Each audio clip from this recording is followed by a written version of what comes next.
Esta situación que empezamos a vivir desde hace más de 5 meses y que hasta el día de hoy seguimos viviendo es algo que personalmente nunca imaginé tener que vivir. Mi preocupación y temor por una situación que en un primer momento afectaba directamente a mi familia y muchos de mis amigos residentes en Italia, uno de los países más afectados por el COVID, muy rápidamente se convirtió en mi cotidianidad y la de mi familia aquí en Colombia.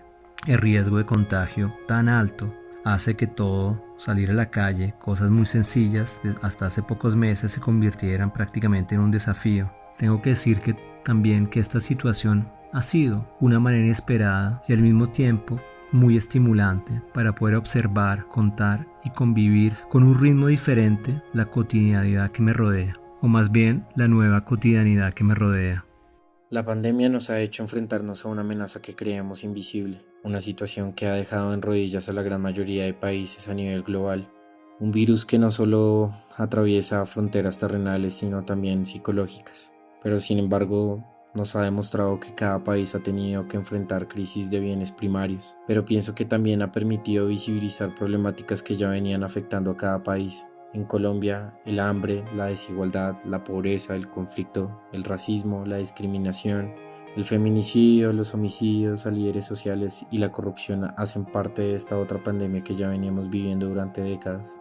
Realidades que para muchos no existían. Siento que la fotografía no solo ha sido una herramienta de registro en esta pandemia, sino también un vehículo que transmite memoria y que me ha permitido reflexionar con mayor profundidad de estas problemáticas. Siento que mi mirada ha aprendido a transcurrir con un tiempo mucho más lento, con la gran importancia de buscar historias que muchas veces dejamos de lado y que muchas veces pienso que son la cura de otros males que nuestro país ya venía ignorando. Para mí esa es la fotografía. Perseguir la luz en los espacios generales de mi casa me han hecho sentir el mundo exterior, justo por estos días que la libertad se limita a unas cuantas paredes en tan solo 57 metros cuadrados. Me encuentro en la luz que pueden palpar mis manos en medio de algunos días que me generan asfixia con esta sensación de encierro. Esta situación me ha llevado a observar con mucho detenimiento y poner mis ojos a un entorno diferente de lo que suelo fotografiar, la calle. Observar a mi fiel compañera de vida, que es mi madre, ver sus movimientos, conocer más de sus gestos y la resistencia con la que afronta esta contingencia que ocurre actualmente.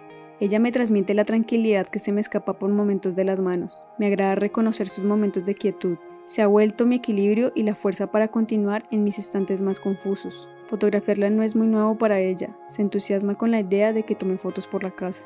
Nunca imaginé hacer fotos que se trataran de mí, o no de esta forma tan directa, que desvelan una intimidad y se aproxima a un encuentro conmigo misma y mi entorno. Seguramente todo esto quedará como archivo para la posteridad y así recordar un episodio importante en nuestras vidas. Hace más de 150 días que empezó la cuarentena en el país. Recuerdo mucho el día antes a que todo esto empezara. Caminaba por las calles de Barranquilla con cámaras al hombro, suponiendo mil teorías sobre lo que podía pasar. Ese día nunca imaginé que por las calles por las que caminaba se convertirían en el foco de la pandemia en el país. Después de ese día todo se hizo fotografiable, o por lo menos así empezó mi experiencia. Salí obsesionada y desordenadamente por las calles de la ciudad fotografiándolo todo, como si todo me sorprendiera, y de una u otra manera así fue. La cotidianidad cambió, las escenas más comunes ahora se veían interesantes, los decorados de las calles ya no eran los mismos sin los vendedores ambulantes, y en definitiva la forma en la que habitábamos los espacios se había transformado. Justo eso era lo que yo quería capturar. Me volví un caminante solitario y mientras la pandemia ponía la ciudad a punto del colapso, yo visitaba cualquier barrio, mercado, zona comercial o hospital que se me cruzara en el camino. Lo hacía porque quería, porque me dolía lo que pasaba, porque no entendía cómo se duplicaban las cifras. Si yo quiero saber sobre algo, tengo que fotografiarlo. Hoy puedo decir que he mirado a la pandemia a los ojos, he visto calles tan vacías como si jamás hubiera pasado por aquí un carnaval, y he visto cómo la ciudad que no creía le tocó creer a la fuerza. Fue poco a poco, primero las escuelas, luego los lugares públicos y al final todos quedamos encerrados. Nuestro hogar se convirtió en una fortaleza contra un enemigo invisible, y creo que desde el primer momento mi reflejo fue tomar fotos, para mostrar el interior de esta muralla. Ya no era el ritmo frenético cotidiano de mi familia, ahora el tiempo era otro, largo, lento, lleno de dudas e incertitudes, y había que reinventar todo. Tomar estas fotos durante el tiempo de la cuarentena era una manera de apropiarme este nuevo ritmo. Era una manera de ver con otros ojos un espacio compartido que pensé que conocía muy bien. Pero finalmente me tomé el tiempo de ver los detalles, con otros ojos. Por ejemplo, este rayo de luz que entra todas las mañanas por la ventana del cuarto. O también Tomar el tiempo de ver lo difícil que es salir de la cama, sobre todo cuando el aire todavía está frío, en invierno. Cómo disfrutar del aire libre cuando todo era tan hostil afuera, y cómo soportar este encierro. El deporte se hacía en la casa. El balcón se convirtió en un lugar seguro de socialización. Salir a ver el exterior, hacer los ritos, los aplausos, hacer hasta la manifestación del 1 de mayo. Ya en Francia el confinamiento obligatorio terminó, pero no todo está como antes.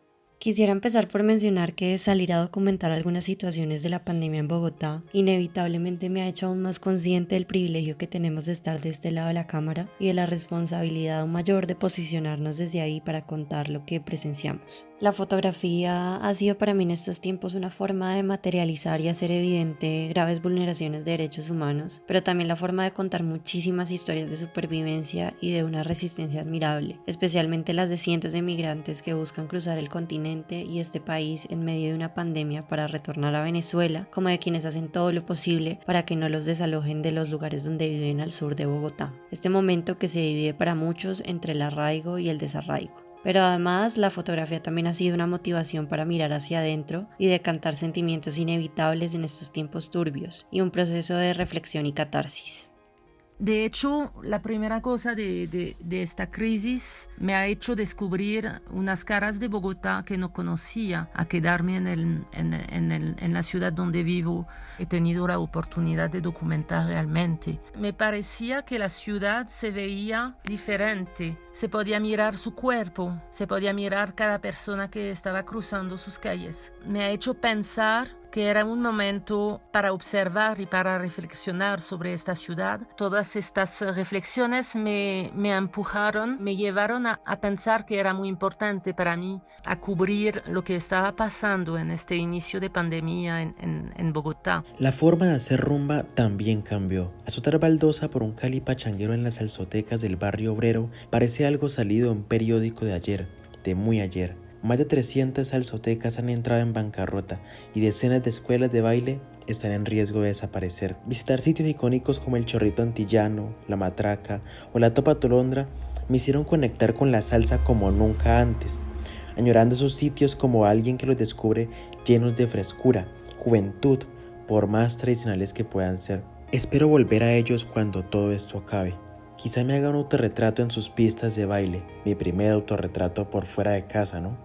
Pasé de ver las noticias de la pandemia de la pantalla de mi celular a estar ahí frente a las historias de los indígenas en Vera que tienen que salir y tomarse las plazas, los parques para exigir sus derechos, de los migrantes que caminan más de 3.000 kilómetros hasta Bogotá y después caminan otros 600 hasta Cúcuta, retornando al país porque los efectos colaterales de la pandemia son estos. La gente que saca sus trapos rojos por la ventana porque no tiene nada de comer. Definitivamente la foto documental, como dice Federico Ríos, pues es un pasaje VIP al infierno humano.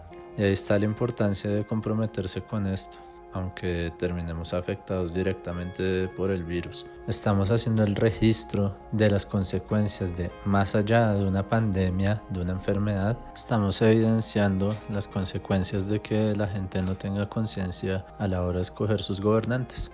Durante estos meses, mi familia, mi compañera Diana y nuestra pequeña hija Amalia, así como las nuevas y vacías calles de nuestro barrio, se convirtieron en los protagonistas de mis pequeños relatos visuales. Mi hija de 4 años y sus exploraciones en medio de esta surreal situación, así como sus representaciones de la misma a través de sus dibujos, como era fácil prever, se convirtió en mi sujeto favorito. En ella observo las dificultades de nuestra nueva cotidianidad.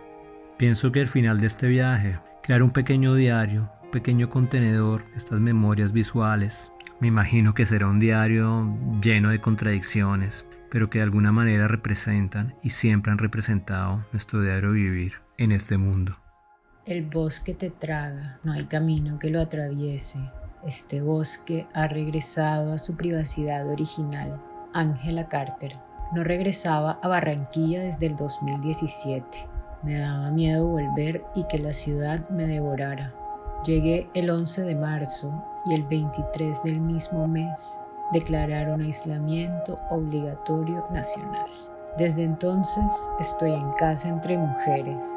Ellas, yo, sus cuerpos y el mío son la historia de mis fotos. El regreso, el encierro a una intimidad no tan privada, me obligan a sentir en exceso. Se han abierto todas las heridas, algunas recientes, otras volvieron del olvido. Son heridas propias y ajenas, son las mías y las que comparto con ellas. Con la cámara aprendo la belleza de los defectos, tanto la de los imaginarios como la de los reales. Me pierdo en las estrías de mi cuerpo y encuentro en ellas grietas comunes. La historia de mi abuela es la de mi madre y la suya es la mía. La de estas fotos que me enseñan en palabras de María Zambrano que ella, la vida, no tiene partes, sino lugares y rostros.